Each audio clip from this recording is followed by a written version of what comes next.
Hello, everyone. My name is Kevin Pruyn Bouley, instructional designer here in the Center for Excellence in Teaching and Learning, or CETL. Today's faculty learning opportunity is Canvas updates you may have missed. This 30-minute workshop will give you a showcase of some of the more recent updates Canvas has put out in the last year or so that you may have not been aware of. So this faculty learning opportunity came out of a couple origins, but one and mainly was our desire here at CETL to stay on top of all the updates that Canvas or their parent company Instructure puts out. They put out updates monthly, very often, and it's hard to keep on top of all those things. So a couple years ago, I developed this flow to keep you faculty abreast of all the latest updates that may help you and help support you in your teaching and learning with your online courses. We also started last fall in our teaching and learning newsletter, include a little section on Canvas updates as well. So this flow, as well as the new newsletter, are our efforts to curate what we think are going to be the best Canvas updates for you here at the college. So we got 60 minutes today. We might run a little on the early side, but it's going to be kind of a showcase through some of these updates and hopefully get you thinking about some ways to utilize these in your courses. So our learning outcomes for today, we're going to identify key Canvas updates and their impact on course management, student engagement, and instructional workflows. We'll utilize the Canvas help menu and available training resources to stay informed about future updates and provide feedback on evolving features. We'll explore new features and new quizzes to optimize grading efficiency and student result visibility. We'll recognize how recent changes to discussions, announcements, and quizzes enhance communication, feedback, and student assessment experiences. Then finally, we'll utilize Gradebook enhancements to streamline communication and feedback with students. A quick note, if you're not familiar with, we have CETL has a website off of the Reynolds homepage with a myriad of things to help support you in teaching and learning. Our faculty learning opportunities link will take you to our events calendar where you can sign up for an upcoming faculty learning opportunity, or flow as we like to call them, for the remainder of the semester. That calendar is out, it's public, so go sign up. Additionally, we have a lot of resources from teaching and resources, including Canvas, Zoom, Universal Design for Learning, accessibility, HyFlex, best practices, you name it, we've probably got it. And if we don't got it, shoot us an email and give us some suggestions on what you'd like to see as a resource. But a lot of in-house created instructional guides, videos, links out to supporting research and other topics. So do take a look at our website if you haven't already. You'll also notice we have a request a consultation button in the lower left-hand corner. That'll be on every single page of our website. There you can request a time to meet and get paired with a CETL staff person like me that will sit down with you one-on-one, in person, or virtual to go over any teaching and learning support you need in Canvas as well as in the classroom. So take advantage of those resources. All right. So our Canvas updates to review today are the Canvas help menu.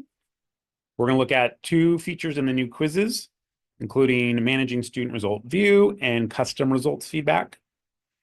We'll look at announcements and delaying availability dates for those announcements.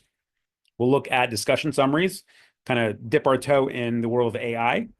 And then finally, we'll wrap it up with Message Students Who, which is a very popular gradebook feature that's been around for a while, but I always like to include it in these faculty learning opportunities because there's always at least one faculty who's never heard of it. And when I show them, their eyes get big, their jaw drops, and they're like, oh my gosh, I'm using this tomorrow. So we'll look at that as well. So a quick note about discussion checkpoints. So if you were paying attention to your email inbox back in January, you might have noticed a announcement that went out on a Monday that announced Canvas had enabled discussion checkpoints. This was awesome news. I've been waiting so many years to finally share this good news with all of you faculty. Essentially, discussion checkpoints is breaking up a discussion assignment with two different due dates, right? The kind of traditional discussion board in an online course is to have a due date for an initial post or response by a student, and then to follow it up with maybe, reply to two peers with a later due date. Now, there are workarounds in Canvas that faculty had figured out that worked more or less. But one of the most top features that Canvas received that faculty submitted was, let's do discussion checkpoints. Well, they did their homework, they built in the features, and they launched it in January. Well, 2 days later, it kind of broke, particularly within the speed grader. There were some issues and bugs. So the VCCS disabled it, and we returned back to normal discussion boards. So sad to report that remains disabled. As soon as it has been fixed and Canvas makes that announcement, we'll share that with all y'all and make sure that that is secure so we can re-release that to you all, and hopefully it will stay stable. So until then, stay tuned for discussion checkpoints. All right. We're headed to Canvas. Bear with me as I switch tabs.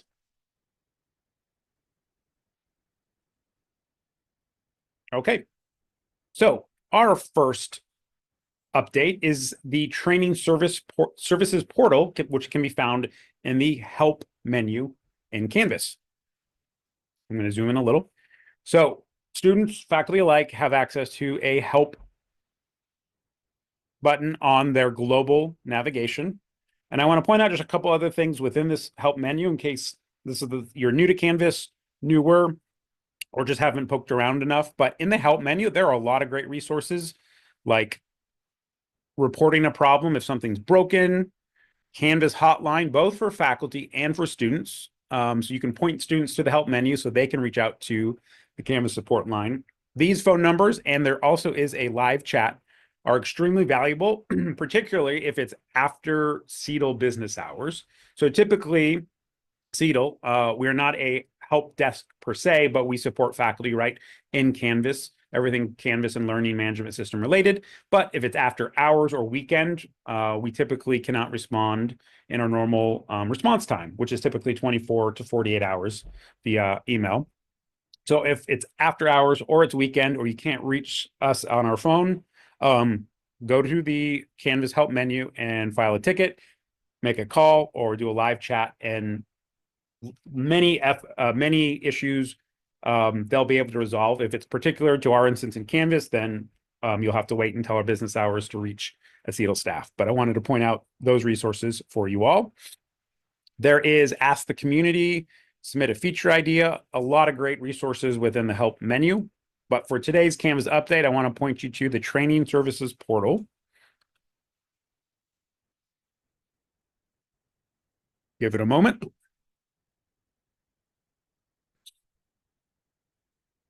And this training service portal is provided by Instructure, Canvas's parent company. And there's not a huge library of resources here, but I did want to point out that these are available to you all now. So if we look in the higher education tab, there's a Canvas basic course. There's also a training portal walkthrough if you want a kind of lay of the land of the portal. And then should be one more Canvas credentials training course. So if you're into badging credentials, it's kind of a longer course. But this Canvas basic course is a great course. I haven't taken it completely. I've skimmed through it, but looked at the content, and it's a great sort of Canvas onboarding or refresher if you need that, or if you're program head or dean and want to provide that for a new faculty. This is a great resource. Also on our website, and I'll just jump over really quick. If you go to our CETL webpage, training guides and resources, online teaching and learning, and here you're going to find all sorts of resources on Canvas, Zoom, HiFlex, OER, accessibility. But if you head on over to Canvas, we do have Canvas tutorials and guides here. But similarly, we have a Canvas Essentials self-paced asynchronous course that is similar to this training service portal. That is, again, a Canvas onboarding course that would be great for new faculty or faculty who are new to the Canvas LMS. Now, the difference between the two are going to be, subtle. This Canvas Essential course was created by CETL. It was actually created by me. So it has an in-house feel that's specific to Reynolds. Some of those videos might be a little outdated in terms of maybe my hair or just general appearance, but otherwise that content is legitimate and it's good. So you've got at least 2 self-paced Canvas courses that would be great for new faculty. Okay, back in the training services portal, that was really all I wanted to show in terms of the portal itself, the Canvas Basic course. It's listed as 120 minutes, so a couple hours, self-paced again, so go at your speed. So that was update 1. Now we're going to look at new quizzes. Bear with me.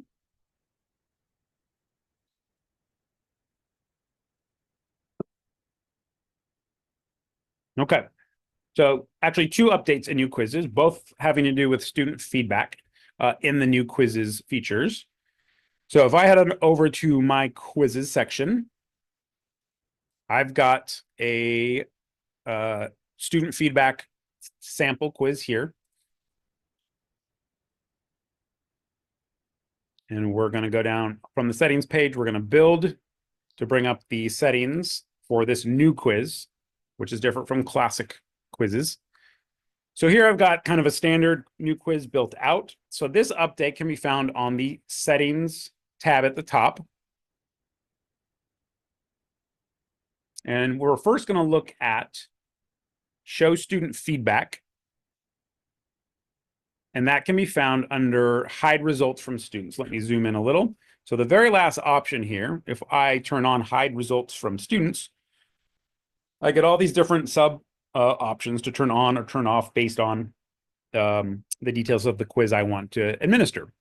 So if I show questions, and again, this is for instructors to select kind of the timing and the visibility of how quiz feedback and potentially the correct or incorrect answers are given back to students. So a lot of times there can be issues here, right?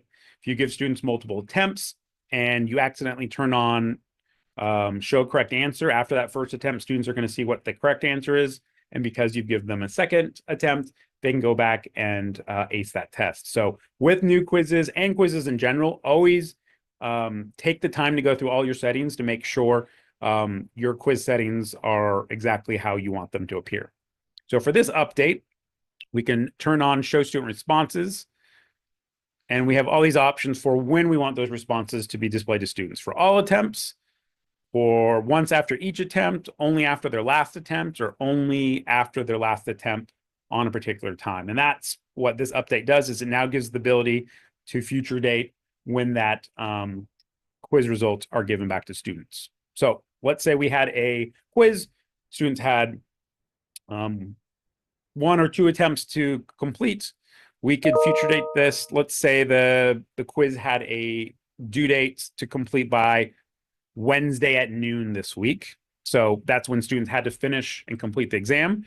Then I could give them, Thursday or even a little more room, say Friday at, let's say 9 a.m.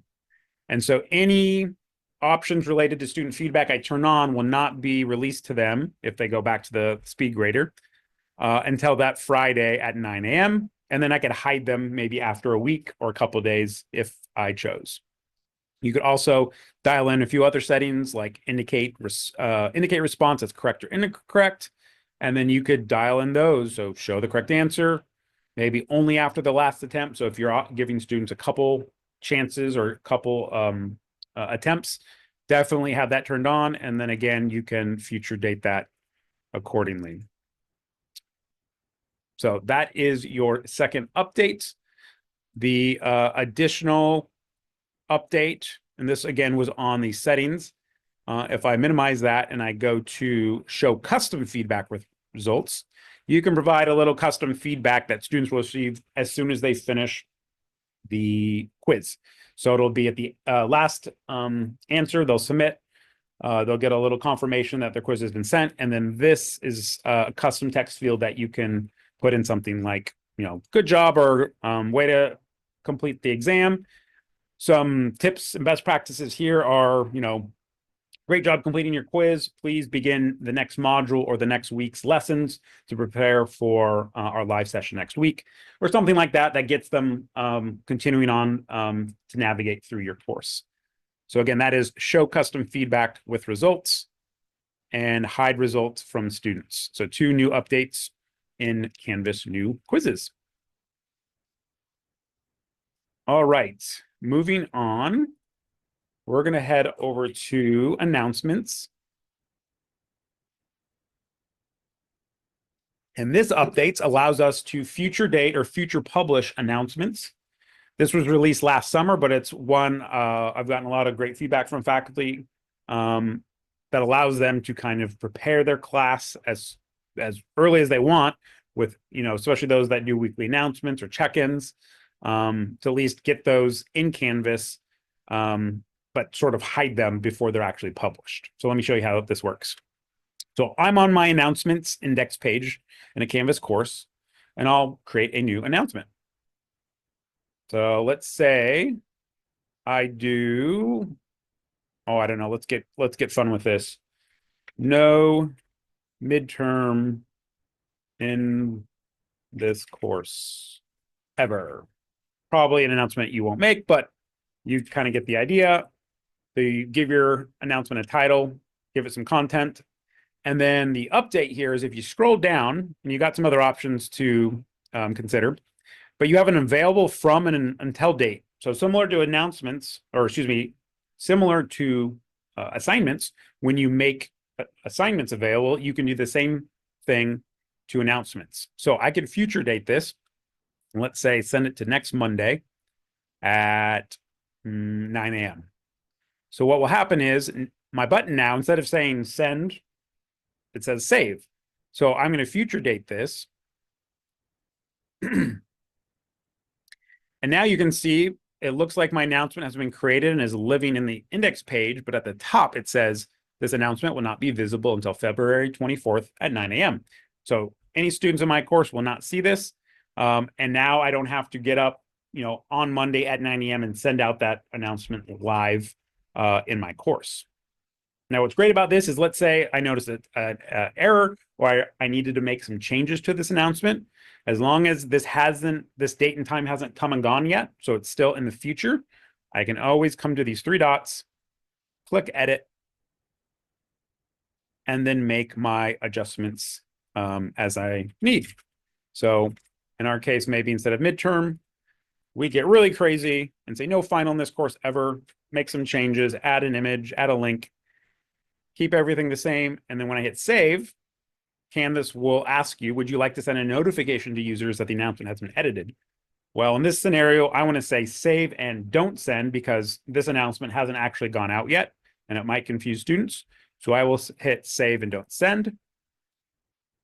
And now my announcement is updated. It still hasn't been published, and it still remains, it will not be visible until that date and time I chose. So great feature, great update. So you can future date any announcements and get those prepared in advance.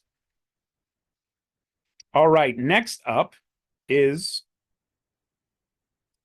discussion summaries. So this has a little AI flavor to it, but I say AI light, and you'll see why. So discussion boards already have this enabled. And so if you have a discussion board in your course, it's got a lot of activity, student engagement, there's posts, there's replies. You can come to the top of your discussion board and hit the summarize button. And it's going to, via AI, generate a summary of the conversation that occurred in your discussion board. So here we can see a generated summary in paragraph form.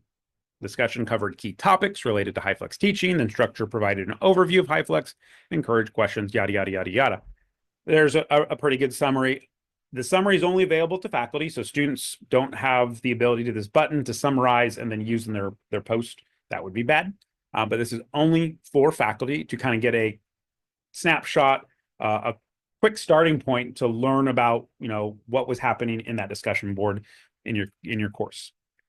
Now, if you want to kind of focus on certain topics within that discussion board, you can enter in this text box what you want the summary to focus on. So, for example, if I wanted to, let's say, focus on student barriers to high flex learning, I would put that in there and generate the summary.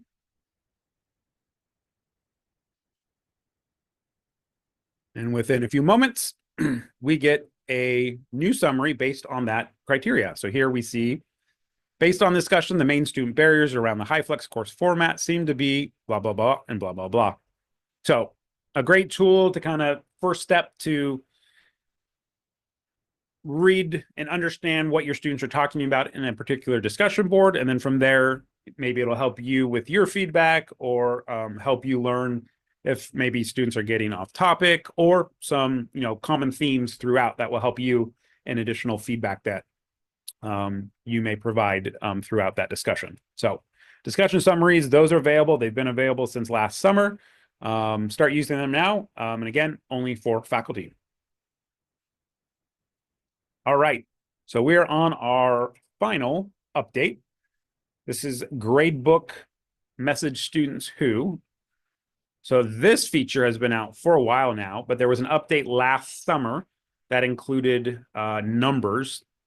We'll see this in a second. So if there is a quiz or assignment in your gradebook that you want to apply this to, you're going to mouse over that. So let's go to my Unit 2 quiz, and you're going to look for the 3-dot menus and then select Message Students Who. So how this operates is you have a few criteria that you can select, and from that criteria, it will pull in the students that it applies to. So let's see this. So at the top, we see 4 students who, and I've got a couple options: have not submitted, have submitted, have not been graded, scored more than, or scored less than. So let's say in this example quiz that I have not submitted. Let's say it's 24, maybe 48 hours from the due date that my asynchronous students are to complete this quiz. When I select this criteria, have not submitted, it shows me 34 students meet this criteria. So there are 34 students in my course that have not yet submitted this. And I can expand that list by clicking the Show All Recipients list here. And you can see all of my students who this applies to. Maybe there's a student that I just had office hours with that we arranged an extension or had a conversation, and I could cancel them manually, so they will not be included in this message. An important note to make here is all these messages are treated like blind carbon copies. So in that, it means these students will not see each other on this message, retaining privacy information for our students. So in this scenario, have not submitted, I could then come down here and then type out a message, something to the effect of, reminder, your Unit 2 quiz is due by Thursday. Make sure you've submitted that in time, blah, blah, blah. Great example, gets ahead. Timely messaging and communication with students. Another criteria has not been graded. So this is often used in assignments that include maybe papers. So for instance, if you're assigning maybe a 10-page paper, you've got 30 students in your course, that's a lot of pages and papers you're going to be reading. So it might take you a week or maybe over a week to grade all those. So one thing you can do, and I've heard from faculty that have done this before, is maybe a couple days into the grading, you can send this out and send a note to those that haven't been graded to say, hey, still making way through all of your papers, hang tight, I hope to have these finished by Friday, right? This helps get out in front of it, because sometimes students will talk to other students and will learn, oh, hey, I got a B, what did you get? Oh, my paper wasn't graded. Then that student reaches out to you, the faculty, to say, hey, where's my paper? So this is a great way to kind of get out in front of that. Other criteria: scored more than, scored less than. So scored more than, if this was a quiz, you could put in the point value. So I could put in a 4. So In this case, I think the quiz was worth 5 points. So here I've got 7 students who got a 4 or more. So I could send them a little kudos message, great job. And I could use kind of the reverse too, scored less than. So anyone who got less than maybe a 3 out of 5. Well, no students in my class got that, but we'll go with 4. Looks like everyone got 100%. But in this example, let's say, there was a couple students who got less than 3. I could type in a message that says, hey, notice you got, a 3 out of 5 or 2 out of 5 on this quiz. If you, a reminder, I have office hours during these times, or if you have any questions about the material, feel free to reach out to me. So a great way to kind of meet students where they are, keep communication lines open, and be able to message them with a variety of criteria in mind. Will really help and save you and save time, particularly for some of the have not submitted yet, rather than you having to message students individually that hasn't turned in work yet. So message students who, great feature in the gradebook. Make sure you take advantage of that if you haven't already. And then with that, that concludes this workshop. So thank you for sticking around for Canvas updates you may have missed. If you have any questions, please feel free to reach out to us at canvas@reynolds.edu or give us a call during our regular business hours at 804-523-5612. We'd be happy to schedule one-on-one or answer any questions that you may have about Canvas or any other year teaching learning needs. So thanks so much.